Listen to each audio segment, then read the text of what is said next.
Je m'appelle Aude, j'ai 23 ans, j'aime beaucoup la cosmétique et la tortilla et je suis super heureuse parce que cette année j'ai validé mon Master 1 spécialisé en achats internationaux.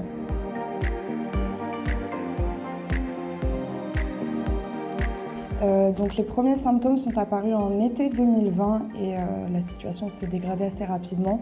Et juste avant Noël, on m'a diagnostiqué un cancer du système lymphatique.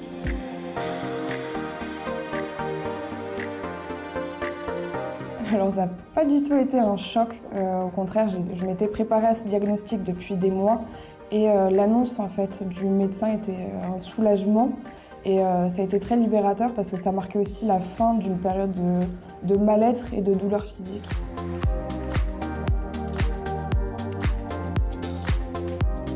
Alors j'adore l'autodérision, j'aime beaucoup l'humour. Moi c'est le langage que je parle au quotidien avec mon entourage. Alors de là à dire que ça m'aide à rester optimiste, je sais pas. Mais je pense que sans l'humour, j'aurais pas fait long feu. Je pense que c'est essentiel au quotidien.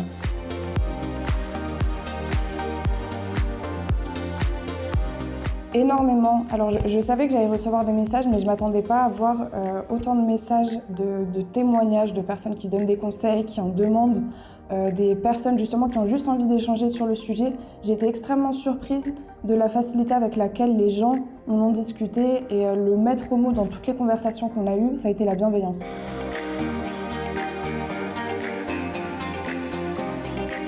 Alors oui, le premier point qu'abordent les médecins, c'est l'effet photosensibilisant du traitement. Et à côté, on vous donne aussi des classeurs dans lesquels il y a tous les effets secondaires pour la peau et justement les solutions pour y pallier au mieux.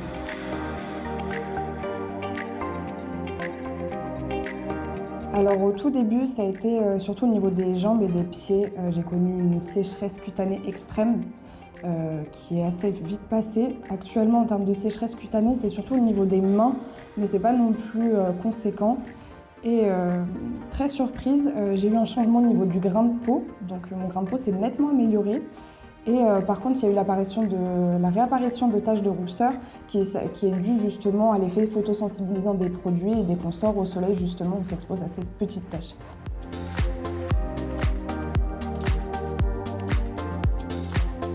Alors j'ai une tendance à faire mes recherches par moi-même. J'aime beaucoup avoir un surplus d'informations sur tous les produits, les effets secondaires.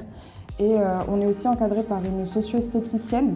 Donc elle va nous donner des conseils pour la peau, elle va nous donner des kits aussi de parapharmacie.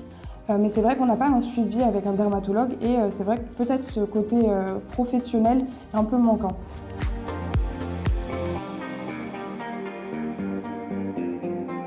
La parapharmacie, c'est mon paradis. J'adore y aller et je pense que quand on passe par la chimiothérapie, il est essentiel de se tourner vers des produits de parapharmacie qui sont complètement adaptés à toutes les problématiques de peau qu'on peut rencontrer. Donc oui, c'est parapharmacie pour tous les produits.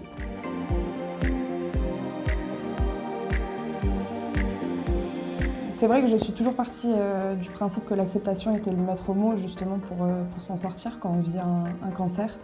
Et pour les personnes qui rencontrent des difficultés, je pense que c'est le moment où il faut se recentrer et se prioriser face à tout.